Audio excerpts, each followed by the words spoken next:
Bonjour, nous voilà de nouveau. La semaine passée, nous avons parlé d'observation. Nous nous sommes arrêtés très peu sur certains degrés d'un travail qu'un disciple, un élève, un néophyte doit accomplir quand il commence à s'étudier, quand il commence à entrer, quand il se prépare plutôt à entrer dans une école divine où il va développer la conscience cosmique, où il va être harmonisé avec les lois universelles pour se préparer à devenir un citoyen de l'univers, pour se préparer à devenir un homme parfait. Et par quoi commence ce travail? On s'est dit déjà que pendant des siècles et des siècles, on nous dirige vers l'observation. Et dans l'avenir, nous allons apprendre à analyser les mots, parce que nous ne savons pas analyser, comprendre et saisir le sens des mots. Quelquefois, juste en regardant le mot, nous allons saisir beaucoup de choses. Observer. Quelle est la racine de ce mot? C'est servir.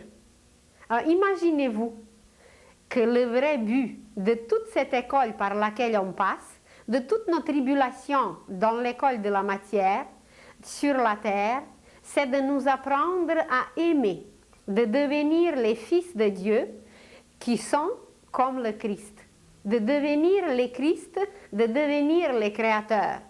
Mais pour y arriver, pour arriver à servir la loi de l'amour, eh bien, ça prend par des petits services minuscules. Imaginez un enfant qui doit apprendre à apporter les pantoufles à son grand-père. Imaginez un enfant qui doit apprendre à donner une tasse d'eau, un verre d'eau à sa grand-mère, qui doit apprendre à servir son père, à servir sa mère, ses frères et ses sœurs. Exactement comme un petit enfant qui apprend à servir par des petites choses, par des petits gestes, l'humanité tout entière apprend à servir et à servir et à servir, mais en très peu par des petits gestes. Et pourquoi observer? Ob, ça veut dire englober, ça veut dire tout ce qui est général, tout ce qui est qui englobe quelque chose, c'est cette partie ob. Et puis server, de servir, c'est la même racine que servir, ob, servir, ça veut dire en observant, nous devons devenir conscients en observant qu'il faut servir, qu'il faut tout servir et que tout doit être servi parce que nous sommes servis. Avant de descendre sur la terre, avant qu'on soit dans une école, l'école est déjà prête.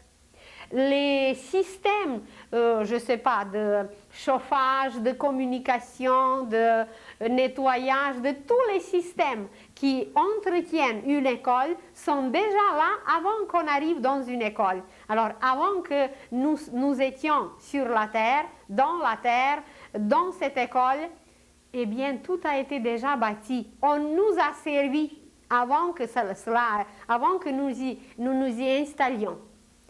Et puisqu'on nous a servi, puisqu'on nous a donné un crédit, eh bien, par nos actions les plus minimes, les plus petites, en observant, on apprend à servir. Et ça dure des siècles et des siècles, et on passe des classes et des classes, et on continue à observer, eh bien, pour apprendre à servir. Imaginez un jeune homme qui observe, qui est un apprenti et qui continue à observer et qui, en observant et en étudiant, a appris un métier. Et quand il commence à exercer son métier, il se marie, il a une famille qu'il doit servir. Alors, quel était le but de son observation? Eh bien, c'est de servir, c'est de s'occuper de sa femme, de ses enfants, de tout ce monde qu'il doit servir. Et en plus, il sert son boss, son directeur, son chef. Alors, voyez, seulement si nous prenons le métier qui est quand même un gagne-pain, qui est quand même une occupation principale pour chaque être humain, parce que c'est à travers notre métier que nous exerçons, que nous modélons, que nous façonnons la matière. Pour apprendre un métier, il fallait observer. Pourquoi? Pour apprendre à servir. Et maintenant, le premier degré, une fois passé, évidemment, nous continuons à observer. Même si nous arrivons déjà au deuxième degré qui est la concentration, toute concentration est possible seulement si l'observation y est. Donc le premier degré, il est absorbé par le deuxième. L'observation est absorbée par la concentration, mais ça ne veut pas dire qu'on a fini et qu'elle s'est séparée. Au contraire, elle a fusionné avec le deuxième degré, avec la concentration. Parce que tout ce qu'on a appris, tout ce qu'on a accumulé par l'observation, ça nous sert comme matière de base, comme une fondation pour pouvoir se concentrer, pour pouvoir canaliser toutes ces matières qu'on a accumulées par l'observation. L'observation, c'est justement d'accumuler les matières, de prendre tout ce qui nous est donné pour apprendre à servir. Alors, on prend petit à petit, on accumule, on ramasse. Et quand on a suffisamment observé, eh bien là, nous sommes capables de nous concentrer et d'utiliser ces matériaux qu'on a ramassés, qu'on a accumulés. Et on s'est dit déjà, c'est quoi se concentrer? C'est aller avec le centre. C-O-N, c'est toujours avec, le préfixe avec, plus la racine qui veut dire centre. Avec le centre. Alors, tous nos matériaux qu'on a accumulés, qu'on a ramassés pendant l'observation, on les converge, on les dirige vers un seul point. Et qu'est-ce que fait la lumière quand elle est convergée vers un seul point? Imaginez quelle puissance est là, quand ça crée, comment ça s'appelle, un focus? Quand le focus est fait, eh bien, il peut transpercer tout. Il peut brûler, il va vous faire un trou par sa puissance, un rayon. Un rayon, imaginez quelle est sa puissance. Et pourquoi pas la pensée? Pourquoi pas la pensée qui doit pénétrer partout, qui doit communiquer, communier, apprendre, attirer, transmettre, etc. Eh bien, la pensée, c'est la lumière. C'est une matière lumineuse et nous pouvons faire la même chose qu'un focus, qu'un rayon qui est projeté vers un seul point. Et comment ça s'appelle maintenant dans le monde moderne? C'est de former, de créer un laser. Laser, L, light, A, amplification, S, je ne sais plus. De toute façon, c'est amplifier la lumière et la diriger vers un seul point où elle est capable d'accomplir ce que l'humanité nomme des miracles. Et c'est par la concentration que nous arrivons à créer un laser. Et s'il y avait 10 personnes sur la Terre aujourd'hui même, qui se concentraient sur, je ne sais pas, éliminer les guerres, eh bien, en 2 semaines, les guerres seront éliminées par cette concentration puissante. Vous allez dire, et où sont les maîtres et les initiés? Ben, ils sont là. Mais c'est de nous qu'il s'agit, c'est des élèves qu'il s'agit, ce n'est pas des maîtres et des initiés. Eux, ils ont passé par leurs examens. Mais c'est à nous aujourd'hui d'y passer et de montrer comment nous sommes capables de nous observer, comment nous sommes capables de nous concentrer. C'est par notre concentration que nous allons passer par l'examen et que l'humanité va rehausser ses vibrations, ses qualités, ses vertus et que c'est à nous d'amener l'humanité vers un degré supérieur de la conscience. Alors, ça prend 10 personnes. Et qu'est-ce que ça veut dire, ces 10 personnes? C'est 10 justes dont on parle dans la Bible. Pourquoi 10? Parce qu'il y a 10 degrés de la conscience dans l'univers. Nous avons déjà vu l'arbre de vie qui représente 10 degrés de la conscience, 10 degrés des ordres angéliques. Ça veut dire s'il y a 10 personnes qui sont capables de puiser ces énergies et de les diriger vers la construction, vers la créativité sur la terre, eh bien, ça serait résolu, tout serait résolu parce qu'une circulation correcte, une circulation harmonieuse, créative pourrait se faire et le côté économique, et le côté politique, et le côté grève, et tous les côtés qui sont désorganisés, ça peut être harmonisé, bien fait, bien installé. 10 personnes. Pourquoi c'était comme ça dans la Bible et pourquoi ça ne serait pas la même chose aujourd'hui? On demandait 10 justes. Ça veut dire ceux qui savent ajuster leur pensée avec la pensée cosmique, avec la morale cosmique, avec les énergies de ces 10 degrés de la conscience universelle. Mais il n'y en a pas 10 qui sont capables de concentrer, de canaliser ces énergies cosmiques seulement vers un seul but. Il y en a qui se concentrent, mais seul Dieu sait quel est leur but, quel est le but de leur concentration et qu'est-ce qu'ils demandent dans leur concentration. Alors, nous devons travailler aujourd'hui sur la concentration. Ça veut dire converger nos énergies vers un seul but. Et quel est ce but? Comme nous le demandons depuis 2000 ans, que ta volonté soit faite au ciel comme sur la terre.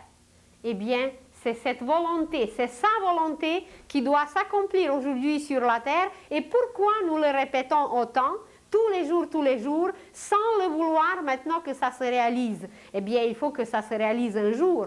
Et c'est là que nous devons converger nos énergies, centrer, concentrer tout ce qui est en nous.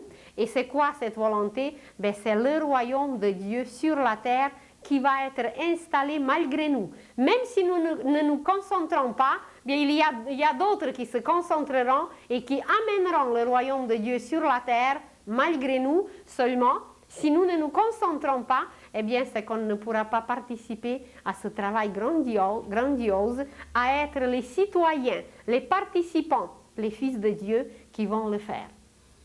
Alors, sur quoi se concentrer? Eh bien, c'est d'abord ce but qui va permettre à toutes nos énergies d'être attirées, d'être focalisées, d'être concentrées, convergées sur ce seul but. Et le but doit être extrêmement clair pour nous tous.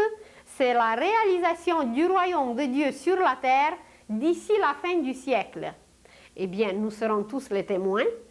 Bien, j'espère que tous, parce que c'est d'ici la fin du siècle que ça va se réaliser. Nous avons déjà parlé de 3 courants qui agissent aujourd'hui dans le monde. Et c'est ces courants qui bouleversent tout, c'est ces courants qui vont exterminer beaucoup de choses et qui vont bien broyer un peu tout le monde qui n'est pas prêt. Et c'est ces 3 courants qui vont s'installer partout. Bien, parce que l'époque se termine, et puis une autre époque doit commencer. C'est comme si, imaginez que les étudiants terminent la classe, et une nouvelle année va commencer, malgré tout. C'est bien le temps pour ça. Alors, quand le but est clair, le but est très clair, parce qu'on nous parle depuis des millénaires de ce but. Et comment ce but va se réaliser? Qu'est-ce que ça va donner? Ça va donner en premier que partout sur la terre va être installé l'ordre. Partout sur la terre aujourd'hui, c'est le désordre, c'est l'anarchie. Et ce qui va être installé, ça va être l'ordre et la synarchie. Mais avant que ça s'installe extérieurement, c'est en nous que nous allons concentrer nos énergies, diriger notre pensée pour qu'elle soit au même point, pour qu'elle soit au même degré d'intensité de lumière, etc. C'est ce but. Et quand l'ordre sera installé intérieurement, il va s'extérioriser et que voilà, sur la terre entière, la synarchie va être installée. Par la suite, nous allons quitter les lois animales et nous allons entrer dans les lois humaines. Une des lois animales qui nous régit, c'est la loi de la violence. Et tous ceux qui voudront continuer la violence sous une forme quelconque, ce n'est pas nécessaire qu'on accomplisse des crimes visiblement, parce qu'on a peur, parce qu'on n'ose pas. Mais au niveau de la pensée, il y a beaucoup de criminels invisibles. Au niveau des sentiments, il y a beaucoup de haine, il y a beaucoup de jalousie, il y a beaucoup de toutes sortes de vices qu'on ne voit pas. Mais ça s'enregistre quelque part et il y a des êtres qui ne font que ça, qui nous observent et qui regardent comment on se comporte, comment on pense, comment on se canalise envers quoi? Est-ce que c'est vers l'amour ou vers la haine? Et voilà, quand on va saisir, quand on va comprendre ces choses, on va abandonner la loi de la violence et on va se diriger vers la loi de l'amour. C'est le deuxième courant, c'est le courant christique. Et nous allons devenir comme lui et nous allons accomplir des œuvres même plus grandes que lui parce qu'il nous l'a dit. Le Christ nous a dit, vous ferez des œuvres même plus grandes que moi. Peut-être pas tout de suite, mais avec le temps. Alors c'est le deuxième courant et le troisième courant qui va nous permettre à déverser la lumière, à déverser les qualités que nous possédons. C'est le courant de Saint-Esprit qui nous permet de réaliser tout dans la matière, qui nous permet de réaliser tout cet amour, toute cette volonté divine, tout cet ordre, toute cette harmonie, l'amener jusqu'à la matière, diviniser la matière. Parce que le Saint-Esprit est appelé en Orient Dieu de l'action. Alors c'est cette action harmonieuse, créatrice, non violente, pleine d'amour, qui va nous permettre à tout réaliser. Mais comment réaliser tout ça? Alors, imaginez que le but est clair, que vous savez que vous voulez bâtir un temple, une maison qui peut être appelée un temple. La terre entière va devenir un temple, avec des pierres précieuses, on va parler bientôt de la Nouvelle Jérusalem, et vous allez voir où se trouve ce temple. Et quand le but est clair, le royaume de Dieu sur la terre et rien d'autre, seulement ce seul point vers lequel toutes nos énergies, toutes nos forces sont convergées, eh bien c'est là que la vraie concentration commence. C'est là qu'on peut commencer à pratiquer, à s'exercer et à se préparer pour des réalisations magnifiques. Mais comment est présentée aujourd'hui la concentration humaine? En apparence, nous nous concentrons. Mais cette concentration, comme elle est nourrie par une pensée destructive, même si nous nous concentrons sur certaines œuvres, même si nous bâtissons des usines, mais des usines pour produire des bombes, eh bien, c'est temporaire. Ça ne sera pas durable parce que toute cette matière, elle est trop destructive et elle produit des ondes, des vibrations qui font brûler l'herbe. Elle produit des ondes qui déséquilibrent la terre. On produit des ondes qui nous font mourir de maladies incurables, en apparence incurables.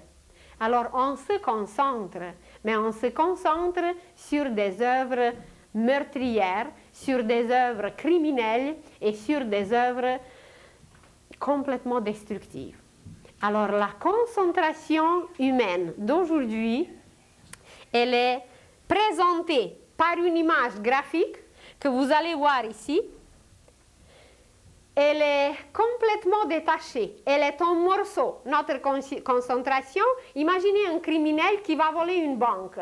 Il se concentre sur quelque chose, il doit acheter les clés, il doit acheter les pistolets, il doit accomplir toute son œuvre destructive, mais c'est décousu, c'est détaché, c'est complètement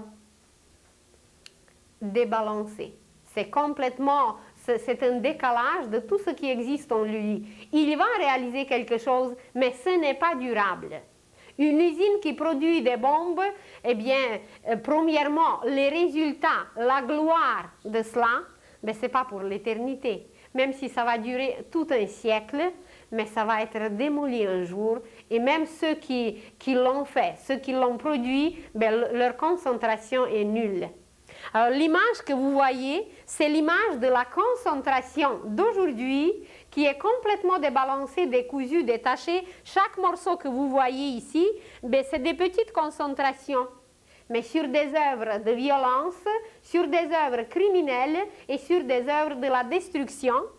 Et toute cette périphérie qui doit exprimer une lumière, toute cette périphérie qui doit devenir comme un soleil, elle devient comme des épées dirigées vers dedans et comme des épées dirigées vers l'extérieur. Ça nous détruit, ça nous ronge intérieurement parce qu'il y a des remords, parce qu'il y a quelque chose qu'on a transgressé et on le sent. Et vers les autres, eh bien, on les tue, on les mord, on les ravage, on les rend malades, on les désharmonise, déséquilibre et puis on dégringole. Alors, c'est une image graphique de la concentration de l'homme d'aujourd'hui qui n'a aucune dureté, qui ne peut nous amener que vers la mort. Parce qu'on se concentre vers le bas, ça veut dire un courant descendant, un courant qui amène la mort. Et l'homme intelligent va abandonner cette concentration destructive. L'homme intelligent va vouloir de se lier à son âme, de se lier à une source éternelle de génie, de puissance, d'un potentiel qui lui permettra non seulement de créer des nouvelles fleurs sur la terre, non seulement d'accomplir des œuvres durables sur la terre, non seulement transformer son corps en or et en lumière, mais qui lui permettra d'accomplir des œuvres cosmiques. Au lieu de faire des usines, de bâtir des usines pour les bombes, eh bien, il ira sur une autre planète de faire des études inimaginables. Il voyagera à travers l'univers, il ira sur le soleil pour parler aux archanges et pour apprendre des lois universelles. Parce que l'homme est créé pour cela, l'homme a tout ce potentiel en lui, mais il est dirigé, concentré complètement ailleurs, vers le bas, où il est influencé par ce courant descendant qui amène la mort, par le courant de la décomposition. Et alors, quand cette compréhension, quand cet éveil de la conscience va s'installer dans l'homme, qu'est-ce qui va arriver? C'est que cette image décousue, cette image qui rend l'homme le loup. Il existe un proverbe latin qui dit « l'homme pour l'homme est un loup ». Eh bien, avec toutes ces épées qui sortent aujourd'hui de lui et qui détruisent, l'homme va se transformer en un soleil. Et l'image suivante que vous allez voir, c'est la vraie concentration. C'est là où l'homme va relier tous les morceaux en lui, où l'homme va reprendre son vrai travail, où l'homme va se soumettre à la loi de l'amour. Se soumettre, c'est tout simplement devenir le maître. Et regardez, ce centre dont on parle, concentré. Se concentrer, c'est aller avec ce centre qui est en nous. C'est un noyau divin qui est en nous. Et c'est de ce noyau divin que nous allons tout puiser. Et ça fait par la suite une spirale superbe, que toutes les énergies sont reliées. Tout ce que vous avez vu sur l'image précédente qui était décousu, détaché, ça va être relié. Et en se reliant ainsi, tout autour, l'homme va créer des rayons. L'homme va projeter des rayons. Ce ne seront plus des épées destructives, mais ce seront des rayons de lumière. L'homme va rayonner. L'homme d'aujourd'hui pense qu'il est fort parce qu'il a dans ses mains une épée.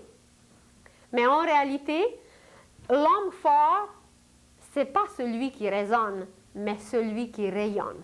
Et il n'a pas compris cela. Et quand il va le comprendre, eh bien, c'est qu'il s'occupera de ces rayons. C'est qu'il se concentrera sur cette lumière. Il va savoir qu'en lui, il y a un noyau de potentiel du Père, de potentiel universel, de potentiel divin. Et il ira puiser en lui-même cette lumière qu'il va déverser sur tout le monde. Et quand il va déverser sur tout le monde, il va devenir homme Verseau. Le mot même nous le dit. Et seul homme qui se trouve sur le cycle, sur le cercle zodiacal, c'est Verseau. Et l'homme va devenir le Fils de Dieu, l'homme Verseau, qui déverse sur tout le monde sa force créatrice, sa force bénéfique. L'homme va devenir un mage blanc quand il va apprendre à puiser en lui-même toute cette puissance divine, parce qu'elle y est déposée depuis longtemps. Comme Moïse nous a dit que l'homme est créé à l'image de Dieu, pourquoi il n'a pas ajouté qu'à sa ressemblance aussi? Alors seulement par la suite, ça a été rajouté que voilà, et qu'il doit devenir à sa ressemblance.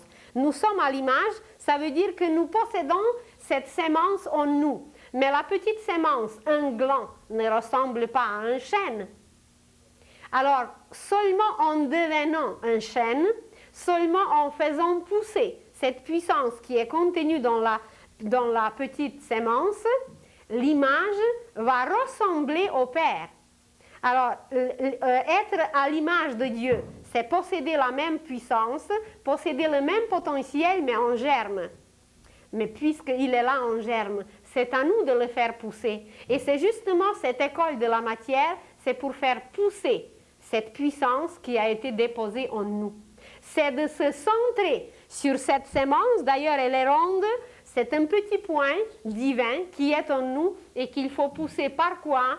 En cultivant les vertus, en s'arrêtant sur les qualités, en s'ajustant avec les lois universelles, etc., etc. Alors, c'est quoi la concentration? La concentration, c'est de puiser, d'utiliser cette énergie divine qui était déposée en nous pour la faire extérioriser, parce qu'en réalité, elle est dedans. Et comment l'extérioriser? C'est en ayant un but précis. Si vous n'avez pas, imaginez que vous possédez des matériaux et des matériaux en or, que vous possédez une richesse extraordinaire et que cette richesse, les millions, les matériaux de construction, vous pouvez bâtir une cité, vous pouvez bâtir une ville. Mais si vous n'avez pas ce but de bâtir quelque chose, bien, vos matériaux vont pourrir, moisir, se rouiller et ça ne sera pas utilisé. Et même si c'est en or, eh bien, ça sera comme ça, en or, et puis ça va rester comme ça. Imaginez que vous possédez des wagonnettes et des wagonnettes d'or, et que chaque wagonnette, c'est une acquisition d'une vie. Mais si vous ne mettez pas ces wagonnettes sur des rails, et si vous n'avez pas le but où les amener, et qu'en s'en allant jusqu'au but de distribuer cet or, d'utiliser cet or, eh bien, vos wagonnettes vont rester, et personne ne saura même que vous possédez ces wagonnettes. Bon, prenons un autre exemple. Imaginez que vous avez un crayon, un stylo en or, que vous avez le papier de meilleure qualité au monde et que vous avez un vocabulaire de poète. Et même vous prenez votre crayon et vous écrivez une lettre avec votre vocabulaire et en vers, en poésie la plus belle. Mais si vous n'avez pas l'adresse de la destination, si vous n'avez pas le destinataire, ça veut dire le but, eh bien votre lettre va rester comme ça. Donc les efforts seront inutiles parce que le but n'est pas là. Et nous tous aujourd'hui sur la terre, nous avons ces acquisitions parce qu'on a quand même travaillé un peu dans le passé. On a quand même acquis quelque chose. Mais comme nous n'avons pas le but aujourd'hui, eh bien nous ne faisons rien et nos acquisitions restent dans le subconscient. Au lieu de les amener vers la conscience et par la suite vers la superconscience, nous les gardons dedans et nous ne faisons rien. Pourquoi? Parce qu'on ne se concentre sur rien et ces énergies, ces forces, ces richesses ne sont pas utilisées, ne sont pas extériorisées, ne sont pas exploitées. Imaginez un millionnaire qui a des millions et des millions, et qui garde ces millions, je sais pas, dans un trésor, à la banque ou quelque part, et qu'il ne fait rien avec. Même s'il y a des intérêts qui montent, mais s'il ne fait rien avec cette richesse, ben, ça devient stérile. Ben, lisez les évangiles et vous allez voir comment par les paraboles extraordinaires, on utilisait les richesses, comment on utilisait l'argent, comment on utilisait les grains. Imaginez que vous avez un grenier de blé de la première qualité, mais que ce blé reste dans votre grenier. Vous ne mettez aucune semence dans le sol et elle ne produit absolument rien. Bon, ça devient stérile. Ça ne produit rien, aucune récolte, aucun résultat. Pourquoi? Bien, parce qu'il n'y a pas de but et les richesses restent stériles. Alors nous nous trouvons aujourd'hui un peu dans la même situation, que tout ce que nous possédons dedans, ça devient stérile parce que nous ne l'utilisons pas. Et qu'est-ce qu'il nous manque? Il nous manque le but. Et comment se comporter maintenant vers ce but? Bien, c'est de demander par la concentration mentale, par une concentration sentimentale et par des œuvres créatrices, de demander cette installation d'un ordre sur la terre, ou de royaume de Dieu, de l'âge d'or, de l'ère du Verseau, l'appelez-le comme vous voulez, c'est toujours la même chose, c'est toujours le royaume de Dieu sur la terre. Et qu'est-ce qu'il va arriver? Ils vont nous compter combien on est et combien de voix il y a pour le royaume de Dieu. Imaginez des élections au niveau de la 5e race, au niveau de notre monde, de notre société. Pour les élections, pour qu'on gagne, pour qu'un parti gagne, on ne vous demande pas quel diplôme vous avez. On ne vous demande pas quelles études vous avez faites. On ne vous demande même pas si vous savez signer le papier. On veut votre voix, c'est tout. Parce qu'une voix compte pour gagner.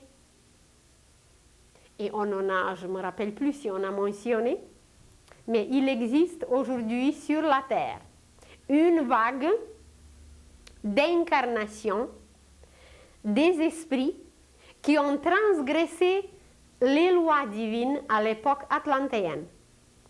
Par le mal qu'ils ont accompli, ils sont devenus les fils de mal. Et ces fils de mal, qui ont transgressé, les fils du mal, qui ont transgressé toutes les lois divines, par la miséricorde divine, on leur permet aujourd'hui de corriger leurs erreurs. On leur permet aujourd'hui de réparer les fautes. On leur permet de nouveau se lier à la lumière divine. Peut-être quelques-uns vont le faire, mais ils sont aujourd'hui là parmi nous et ils essayent de nous tenter, ils essayent de nous avoir de leur côté. Et c'est pour ça que chaque voix est extrêmement importante, la voix pour le royaume de Dieu.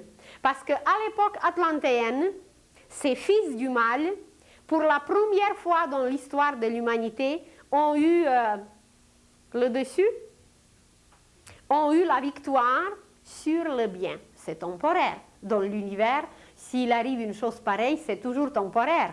Mais ce temporaire dure plusieurs milliers d'années. Alors, cette victoire sur le bien, même si elle était temporaire, on leur permet aujourd'hui de corriger leurs défauts, de réparer les fautes, et c'est un peu pour ça que nous voyons partout autour de nous tant de violence, tant de criminalité, tant de choses abominables, parce qu'ils sont venus pour réparer certaines choses. Mais comme ils ne le réparent pas, même si c'est deux âmes qui seront amenées vers la lumière, on leur permet à tous de venir sur la terre et de réparer, d'apprendre. Parce que même s'ils ne le font pas tout de suite, peut-être ils le feront d'ici 2000 ans. Peut-être en souffrant, et en souffrant, et en souffrant, il apprendra un jour qu'il faut se corriger. Alors, la situation est un peu critique. Parce que chaque voix compte. Même si on est ivrogne, même si on est encore impur, même si on n'a pas encore acquis toutes les qualités, ça ne fait rien.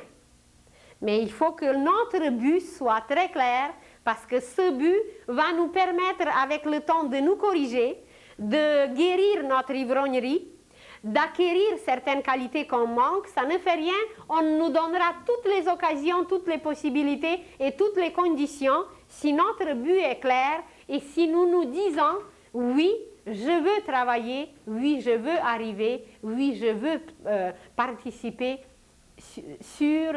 avec l'installation du royaume de Dieu sur la terre. » Et si nous parlons aujourd'hui de la concentration qui doit devenir correcte, qui doit devenir le moyen pour communiquer avec l'âme, pour lui téléphoner. Les images que vous voyez ici, par la première image, la communication est impossible. L'âme est au centre, mais il n'y a aucun lien avec. Ce lien est coupé, et avec l'extérieur aussi, parce que les rayons qui vont vers l'intérieur et qui nous ravagent, qui nous rongent, nous détruisent, et c'est un décalage avec les rayons qui ne sont plus des rayons, mais qui sont des ondes destructives qui s'en vont vers les autres. C'est la haine, c'est la vengeance, c'est la violence, c'est l'agressivité, et par chaque rayon, vous pouvez mettre un vice. Et comment voulez-vous qu'on communique avec l'âme qui contient tout, qui nous permet de réaliser tout, si ce n'est pas lié, on ne peut pas lui téléphoner et on ne peut pas entendre sa voix, mais par le but dont on parle.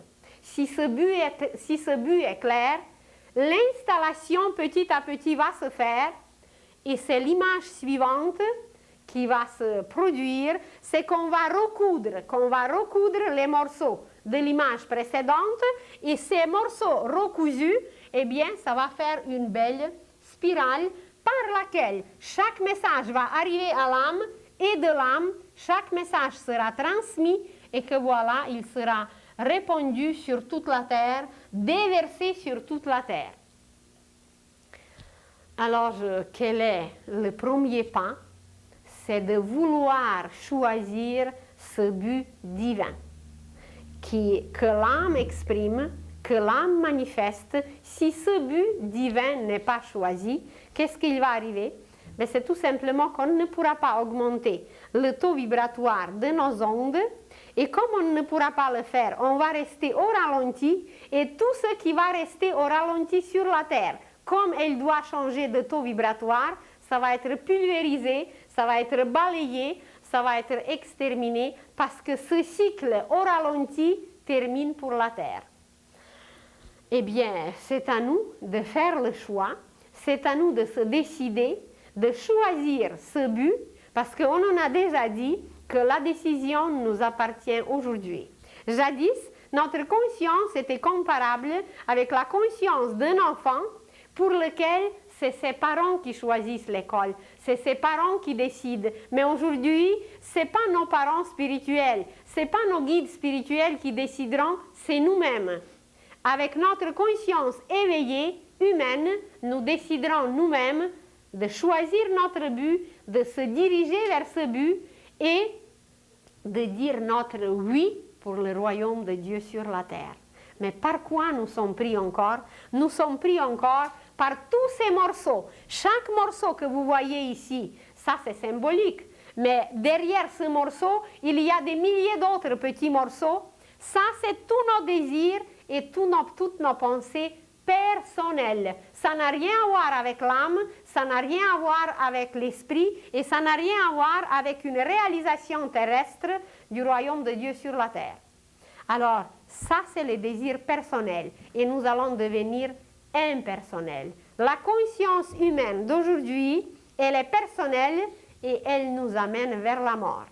Et comme nous allons devenir impersonnels, eh bien, ça va nous diriger vers la vie éternelle qui va circuler sans cesse en nous. Et si Mathusalem a vécu 960 ans, bien pourquoi pas nous, dans un seul corps. Si dans la Bible, il y a des personnages bibliques, des femmes qui ont eu les enfants à 90 ans, peut-être même plus tard, mais pourquoi pas nous? Dans un corps physique, on peut amener sans cesse la lumière, mais avec cette concentration. Et ce n'est pas tout. On a parlé de l'observation qui est le premier degré pour nous amener à la concentration. On nous apprend à servir par l'observation, à faire des petits gestes, pour arriver à la concentration, parce que qu'est-ce que la concentration nous permet? Elle nous permet d'être liés à la source sans cesse. Alors, la concentration, c'est un moyen pour aller puiser, pour aller chercher de l'eau à la source. C'est ça, se concentrer. Se concentrer, observation, c'est de trouver la source. Quelle est en nous? Connais-toi toi-même, c'est ça? On a observé des milliers d'années et aujourd'hui, on devient conscient que la source de la lumière est en nous, que Dieu est en nous. Et par cette observation, quand on découvre, eh bien, même la science va découvrir qu'on a du pétrole dedans.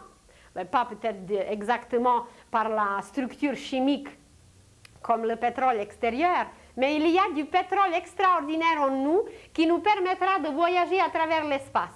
Si le pétrole accomplit un rôle extérieur tel qu'il accomplit, eh bien, c'est qu'il nous extériorise. Parce qu'on se dit déjà que tout ce qui est extérieur, c'est intérieur d'abord, et ça nous extériorise. Alors, on va découvrir d'abord toutes ces merveilles pour les utiliser, bien, toujours à la réalisation de ce but divin. Alors, imaginez que par l'observation, on nous a appris à servir, à trouver une source, en donnant toujours un geste harmonieux, en offrant quelque chose aux autres, c'est à travers ces gestes que nous arrivons un jour à la source. Et que voilà, une fois la source découverte, par l'observation, nous pouvons aller puiser constamment à cette source. Et quand nous nous relions à cette source, eh bien c'est là que la concentration est valable, c'est là que la concentration devient constante, constructive, créative et que l'homme entre vraiment dans le vrai travail. Qu'est-ce que c'était auparavant? Vous dites, bien, on ne connaît pas tout ça, mais on travaille pareil. Oui, mais c'est du bricolage. Ce n'est pas le travail, c'est des bricoles de rien du tout. Ce n'est pas la vraie construction, ce n'est pas une participation aux lois universelles. Ben, c'est des petites bricoles qui ne sont pas durables, qui nous permettent quand même de toucher quelques matières, mais ce n'est pas durable parce que la puissance de l'esprit ne s'y manifeste pas. Et alors, quand on a trouvé la source, comment boire cette source? Comment boire, voyez, c'est des degrés et des degrés. De chercher la source, c'est l'observation, et de trouver la source et d'y puiser, de prendre l'eau, eh bien, c'est la concentration. Et être constamment lié à cette source divine qui est évidemment en nous. C'est cette source divine qui est en nous. Et quand on y puise, alors après, il y a la manière de boire. Quand on va aller plus loin, on va découvrir que nous ne savons ni manger, ni boire, ni respirer, ni travailler, ni s'asseoir, ni aimer, ni travailler. En réalité, on ne sait pas grand-chose. Vous allez dire, oui, mais on mange depuis des millénaires, on boit depuis des millénaires. Oui, mais ça ne veut pas dire qu'on le fait correctement. Imaginez que la 5e race d'aujourd'hui, elle respire avec 1/3 de poumon. Et quand nous allons parler des chakras, vous allez voir que nous ne savons pas respirer. Et que nous ne savons pas nous asseoir. Qu'on s'assoit n'importe comment, parce que tout au long de la colonne vertébrale, il y a des courants extrêmement précieux qui doivent circuler. Et ces courants doivent exprimer quelque chose. Mais voilà, ça circule n'importe comment et on ne sait même pas qu'est-ce qui circule parce que la colonne vertébrale, elle est dans un état pas tout à fait comme il faut. Alors, on va apprendre par l'observation, par la concentration, on va apprendre avec le temps de bien respirer, de bien manger, de bien boire, de bien se concentrer, de bien travailler, de bien aimer, bien tout ce qu'on fait chaque jour. Tout sera composé des mêmes occupations, seulement ces occupations vont nous rendre génies, mages, théurges. Ça va nous permettre de devenir des créateurs tout simplement. On va encore se laver pendant longtemps. On va encore manger pendant longtemps. Mais la façon comment on va manger, on va toucher la chair du Christ. On va boire son sang. On ne sait pas aujourd'hui où ça se trouve. On ne sait pas aujourd'hui qu'est-ce qu'on touche. On n'est même pas conscient. On ne sait même pas comment s'asseoir à table. Comment voulez-vous de tirer quelque chose de cette chair du Christ? Et pourtant, on nous l'a dit. Et chaque fois que nous sommes à table, c'est sa chair qui est devant nous. Mais on ne sait pas qu'est-ce que c'est sa chair. Une orange. Pour nous, c'est rien. Mais peut-être c'est le symbole du soleil. Et chaque fruit a un symbolisme. Et dans chaque fruit sont cachées des qualités inimaginables. Et imaginez qu'il y a une acidité dedans, qu'il y a du sucre dedans, qu'il y a quelque chose d'amer. Et qu'à travers chaque goût, à travers chaque saveur qui compose ce fruit, si on savait se concentrer sur ce qu'on mange, on deviendrait immortel. Parce que nous allons vraiment nous nourrir de la chair du Christ, de boire son sang qui vont nous permettre ce que les maîtres font. C'est ça qu'ils savent comment manger, ils savent comment boire, ils savent comment respirer et ils vivent des milliers et des milliers dans un seul corps. Il y a aux Indes un sage très connu qui s'appelle Babaji. Ceux qui ont lu l'autobiographie d'un yogi, vous l'avez même vu sur une image. Babaji est sur une image et personne ne connaît son âge. Il a l'air d'un jeune homme de 25-30 ans. Il a l'air très alerte, très jeune et il a des centaines et des centaines d'années parce qu'il sait régénérer son corps au fur et à mesure. et que voilà, à travers l'histoire, il y avait beaucoup de personnages comme ça. On ne nous les a pas présentés peut-être toujours, mais ils étaient toujours là. Alors si ces personnages qui sont d'une nature humaine, qui sont de notre race, si eux, ils sont arrivés à faire toutes ces choses, mais pourquoi pas nous? Pourquoi seulement eux? Quand j'étais plus petite, j'ai lu une fois 3 gros volumes sur la vie des saints. Et j'étais très, très impressionnée, très fascinée par tout ce qui était décrit, parce que quelquefois, ces saints étaient physiquement pas très très forts, étaient menus, petits, mais des miracles qu'ils pouvaient accomplir, c'était quelque chose d'extraordinaire.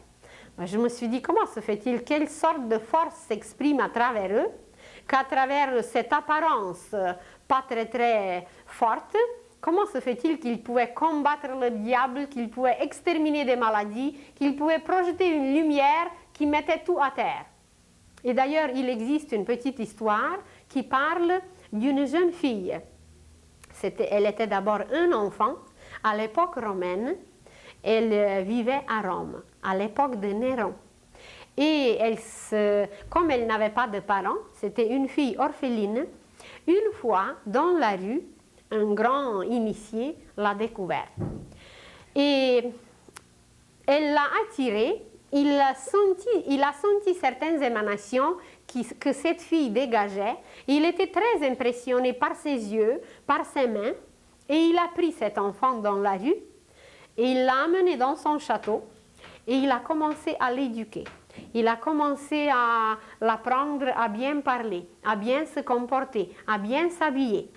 Et à un certain moment, il s'est aperçu que de ses paumes, de ses mains, sortait une force extraordinaire. Qu'il y avait une fois un chien malade, et elle a juste passé sa main, et le chien était guéri. Qu'une autre fois, il y avait quelque chose d'autre qui était dérangé, qu'elle a passé juste sa main, et tout a été arrangé.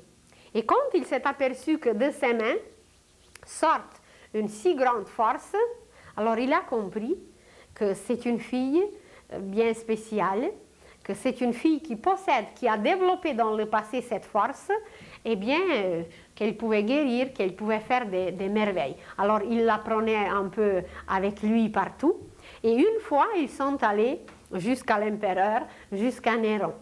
Et quand Néron s'est aperçu de cette fille, elle lui a plu beaucoup. Et comme il pouvait se permettre tout avec les jeunes filles, il l'a invitée chez lui. Évidemment, lui, il avait ses désirs personnels, sensuels qu'il voulait satisfaire, mais il ne connaissait pas la puissance de la fille. Alors, il l'invite chez elle un soir, seul, pour le souper, etc. Et voilà, il voulait s'amuser un peu avec elle. Et elle a tendu seulement sa main.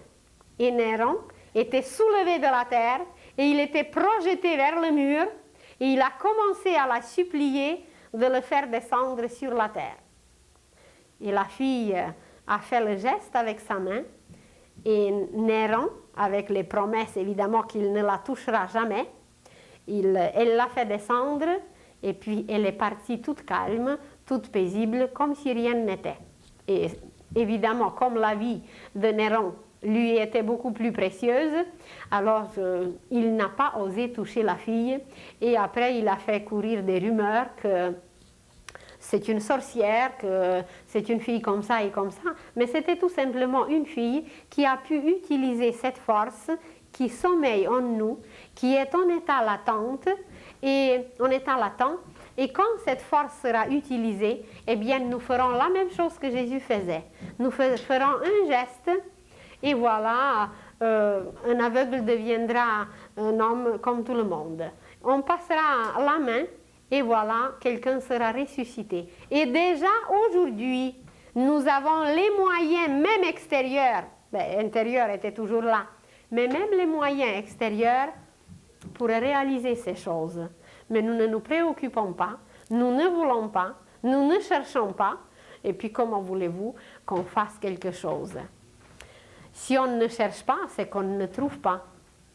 Hugo a dit, Dieu bénit l'homme non pour avoir trouvé, mais pour avoir cherché. Ça veut dire ses efforts, ça veut dire cette direction, ça veut dire ce but qu'on cherche, ce but qu'on veut avoir. Eh bien, c'est par tous nos efforts qui vont recoudre cette image, ces morceaux qui sont là aujourd'hui décousus. Alors, c'est nos efforts qui vont recoudre tout cela. C'est cette recherche de les relier et de trouver le lien avec l'âme. C'est ça qui est la plus grande grâce. C'est pour ça que Dieu bénit l'homme. Quand ça va être trouvé, eh bien, il y aura des facilités extraordinaires. L'âme se manifestera à travers nous. Et puis, ça va être trop simple. Mais pour trouver, c'est ça qui est le plus difficile.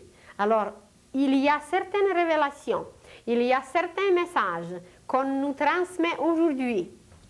Nous parlerons un jour beaucoup plus en détail de l'Apocalypse. Et vous verrez quelle révélation extraordinaire on nous a transmis par l'Apocalypse, mais nous avons peur de l'Apocalypse. Nous ne voulons même pas la toucher parce que ça nous semble, bien, c'est quelque chose d'incroyable. C'est une époque qui va faire les tremblements de terre, qui va faire des inondations, des incendies. On ne veut pas toucher l'Apocalypse. Mais je vous conseille, lisez-la. Lisez l'Apocalypse. C'est des plus belles révélations sur nous, sur l'homme, comment l'homme doit devenir, comment l'homme doit se concentrer. Nous parlerons bientôt de la Nouvelle Jérusalem.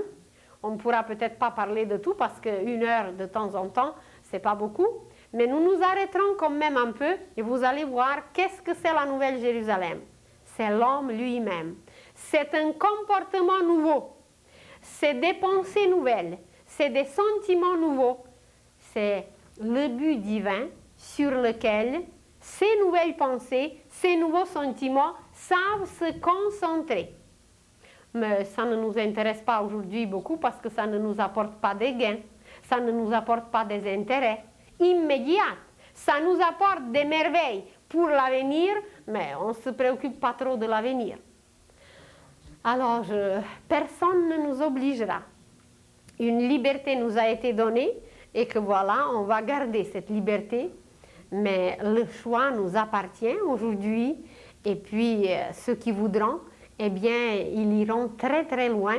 Et ceux qui ne voudront pas, eh bien, ils resteront bien bien en arrière. Et quand on va finir avec la concentration, eh bien, ce n'est pas la fin. Ce n'est pas final. C'est juste qu'on a trouvé la source et qu'on s'est lié à la source. Mais après, il y a l'utilisation de la source. Imaginez que vous avez dans vos mains un flot, mais un flot extraordinaire. Et qu'est-ce qu'on peut faire avec ce flot? Si on ne sait pas l'utiliser, ben vous pouvez inonder toute une région. Mais si on sait l'utiliser, vous pouvez faire des oasis, vous pouvez faire d'une canalisation, et on n'a pas encore assez étudié comment ils ont fait les canalisations en Égypte, comment ils ont pu avoir 2 récoltes par année. Eh bien, ce sont des merveilles qu'on ne connaît pas. Alors, quand on est attaché déjà à cette source, c'est de savoir l'utiliser. Parce que l'homme d'aujourd'hui ne sait pas utiliser les énergies. Mais si vous voulez des preuves, bien les chaises électriques. L'électricité, c'est une puissance extraordinaire. C'est une lumière qui nous permet de lire, qui nous permet d'étudier, qui nous permet d'être chauffés, qui nous permet d'être éclairés, d'éclairer les villes, qui nous permet de faire des incubateurs et de chauffer des futurs bébés, etc. Mais l'homme aussi utilise cette énergie pour les chaises électriques pour exterminer l'espèce humaine. Vous prenez n'importe quelle autre énergie, c'est la même chose. L'énergie atomique, c'est la plus belle énergie, la plus puissante. Mais pour quel but l'homme l'utilise? Eh bien, pour exterminer les villes et des milliers d'êtres humains. Alors, voyez, par la concentration, l'homme est arrivé à se concentrer sur des morceaux, sur ces petits bouts, temporairement. Mais pourquoi? Mais pour faire exploser tout ce que les autres ont fait. Donc, ce n'est pas valable parce que ce n'est pas durable, c'est destructif.